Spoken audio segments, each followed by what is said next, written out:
The Lochnagar Project is a World War I centenary project. The aim of the project is to link one pupil to one unknown soldier that died on the 1st of July 1916 at La Boisselle. If you look at the title, you will see that the UN in unknown is crossed out. That is to symbolise that the unknown soldier is now known by another person.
Casualty is anybody who was either injured or killed in battle.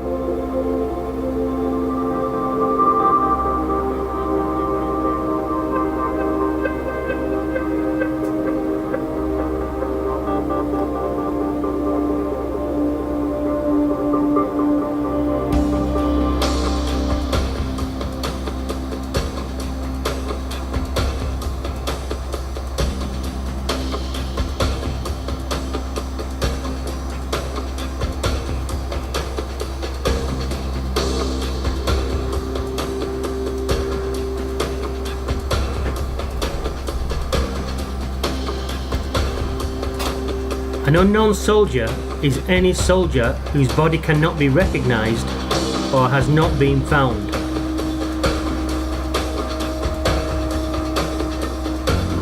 Thiepval Memorial holds the names of 72,000 unknown soldiers. Attacks in World War I were very predictable.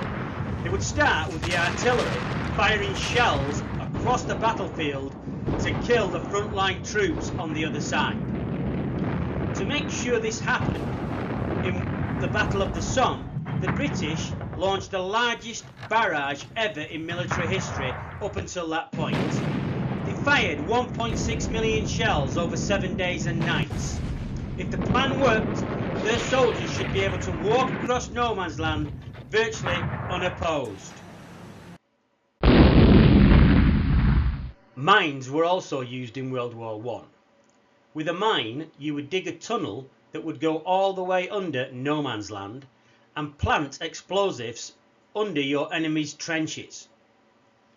This was normally done in a key defensive position.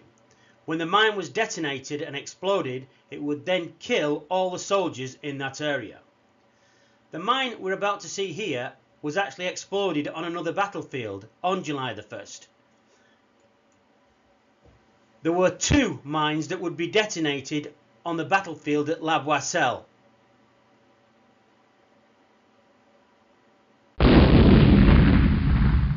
So let's take a closer look at the attack on La Boisselle.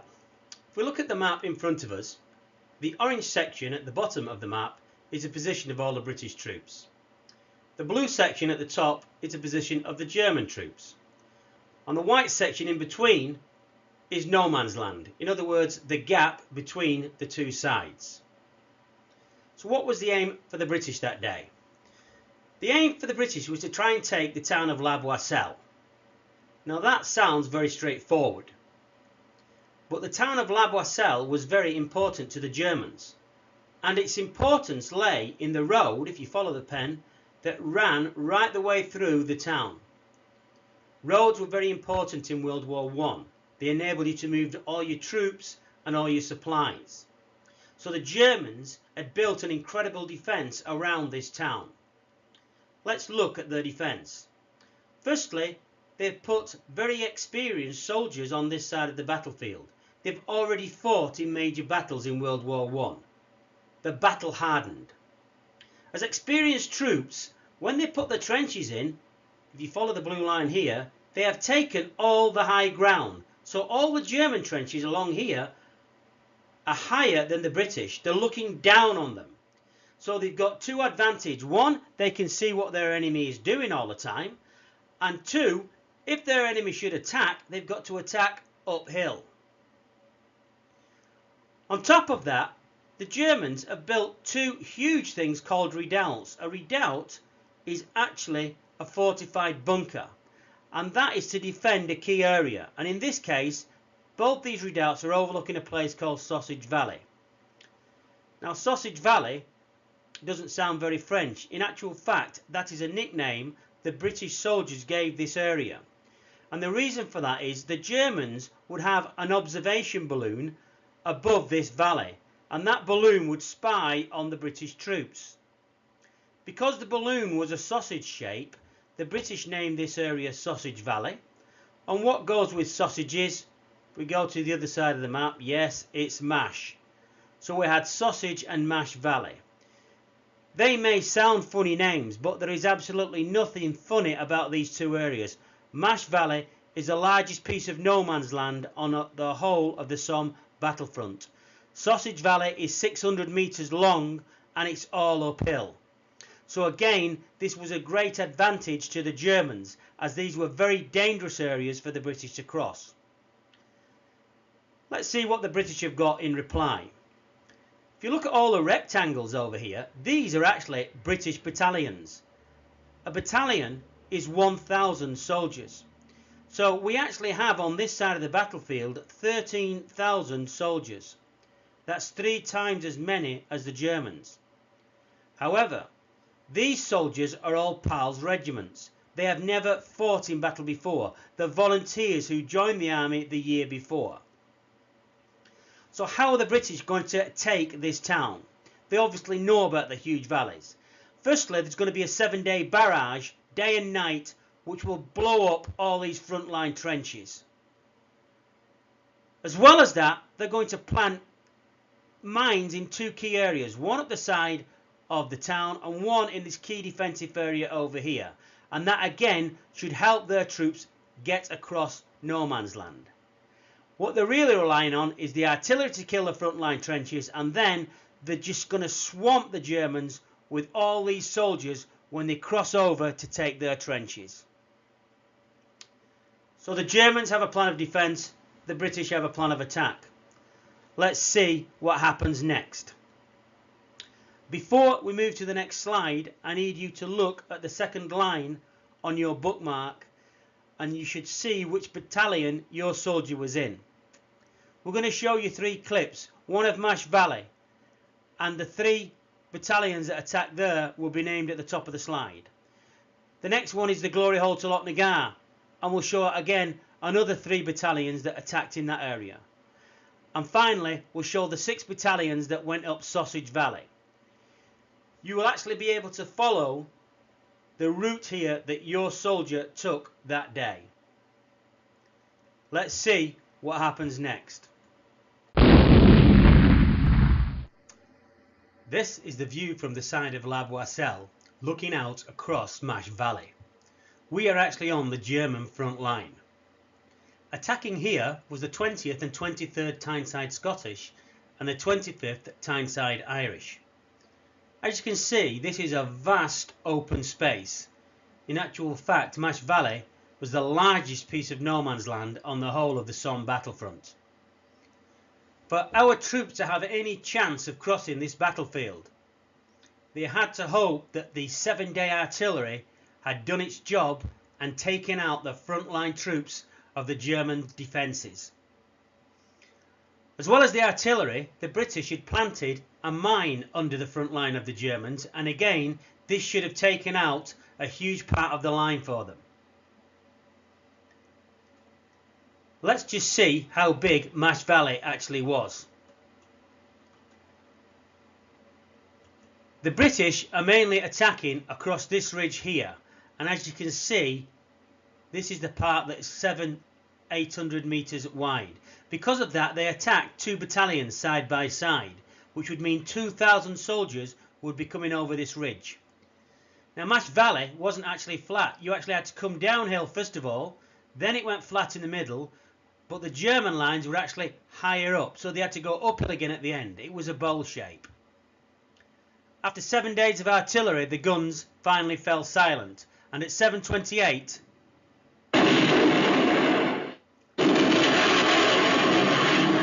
the mines erupted. 2 minutes was allowed for the debris to fall. The next sound that came were whistles. That was a signal for the British troops to leave their trenches and advance forward across no man's land. Out of the trenches they came. The next sound everybody could hear were the pipers.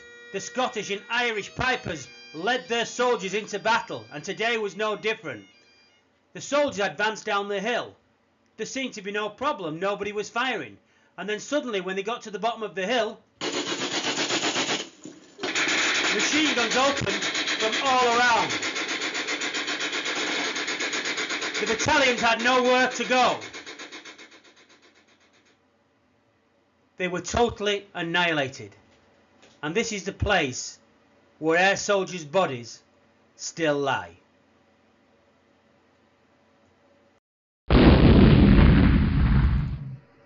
This is the view from in front of Lochnagar crater, looking back towards the British lines. The British line is actually the thin yellow line we can see halfway up the picture. Attacking here we have the 21st and 22nd Tyneside Scottish and the 26th Tyneside Irish. As we can see, the lines are very close at this point, only 200 metres apart. Because of this, the Germans have created a very heavy defence on this side of the battlefield. In order to increase the chances of crossing no man's land, the British have decided to plant a huge mine under the German front line. This mine would be known as Lochnagar Mine. It takes its name from the place where the tunnel was started, which was a trench called Lochnagar Street. At 7:28, the mines were gone. 2 minutes later, the whistles went. The British were on the attack. They quickly came out of their trenches and advanced uphill towards the crater area.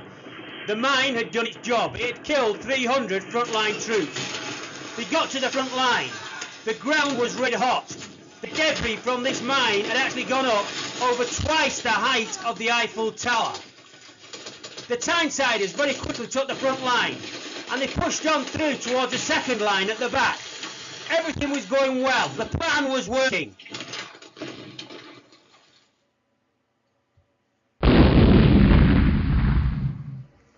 This is the view from halfway up Sausage Valley, looking back down towards the British lines.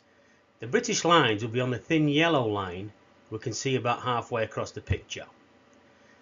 Attacking here we have 6 battalions.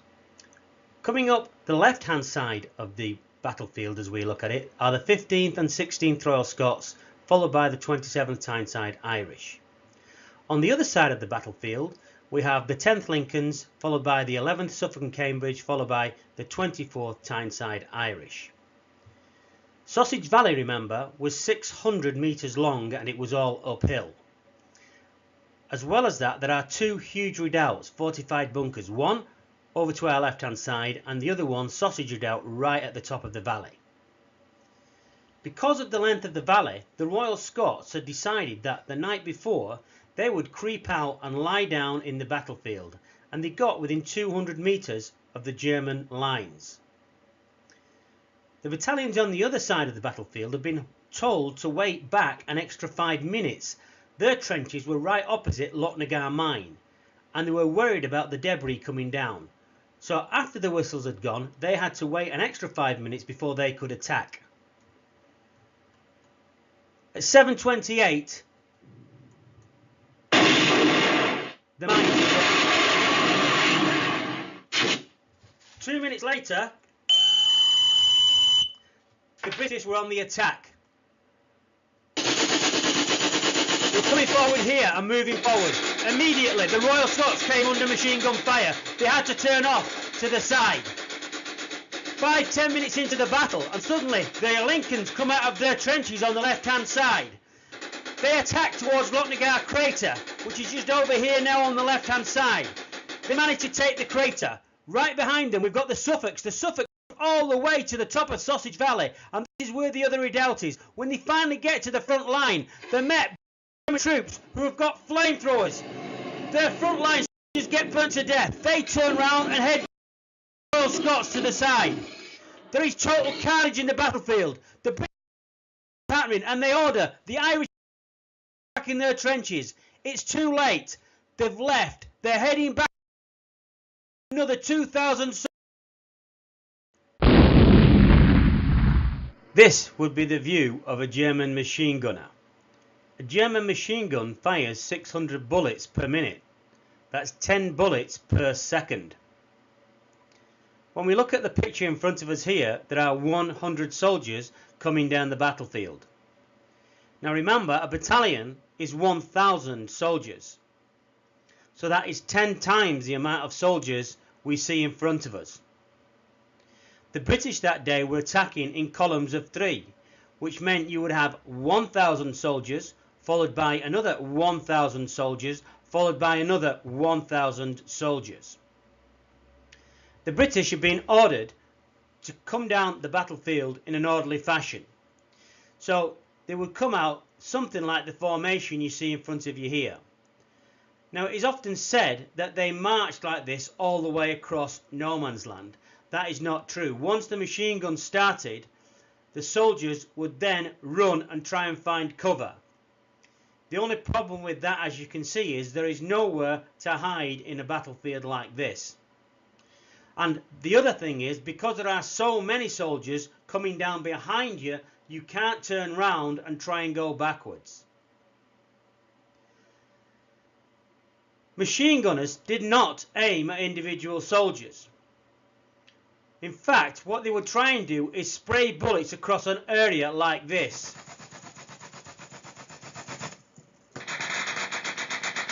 The idea is to keep soldiers from crossing a certain part of the battlefield. Because the British put so many soldiers in the battlefield that day, the machine gunners could hardly miss. And in actual fact, 1 out of every 2 soldiers that stepped into the battlefield that day got shot. So how did the battle end? For the British plan to have any chance of working, they had to take out the German front line with the 7-day artillery barrage. This failed to happen. The first reason for this was that 1/3 of the shells that were fired were actually duds. But the main reason was that the German trenches had been dug a lot deeper and stronger than the British expected, and the shells that did land failed to kill the frontline troops. That meant the Germans were then free to defend their trenches.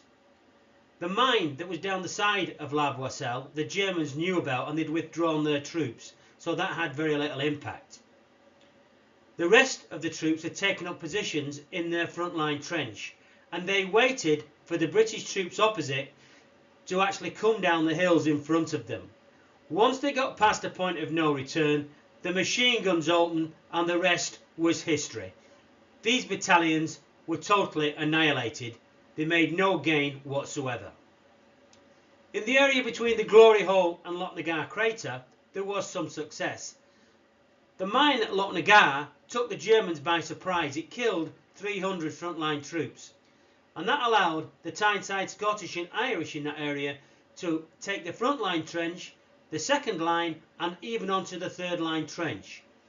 The only problem was that by the time they got that far back, they were running short of troops and ammunition. They found themselves retreating back to the front line by the end of the day. For the battalions attacking Sausage Valley, it was like Mission Impossible. The Royal Scots set off to go straight to Sausage Redoubt, but the machine gun fire was so heavy they were forced off to the right and ended up at Scots Redoubt. On the inside, the Grimsby Chums managed to take and hold the Lochnagar Crater area. The Suffolks pushed past them all the way to the Sausage Redoubt, only to be met by flamethrowers which killed their frontline troops. The rest of their battalion joined the Royal Scots over towards Scots Redoubt. The Tyneside Irish, remember, they were going to be told to stay back because of what was happening in front. They'd already left their trenches and they pushed on all the way past. They went past Sausage Redoubt and they were last seen entering a small town by the name of Contalmasson right at the back of Sausage Redoubt. That was actually the furthest any battalions travelled that day, over 2.5 miles from where they actually started. If the British had achieved their objectives that day, all of this map would have turned orange.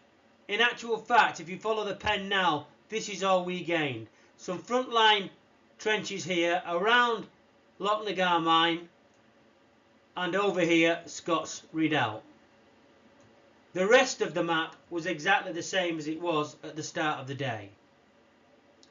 The simple facts for this battle are as follows. On the worst day ever in British military history, this was the worst battlefield.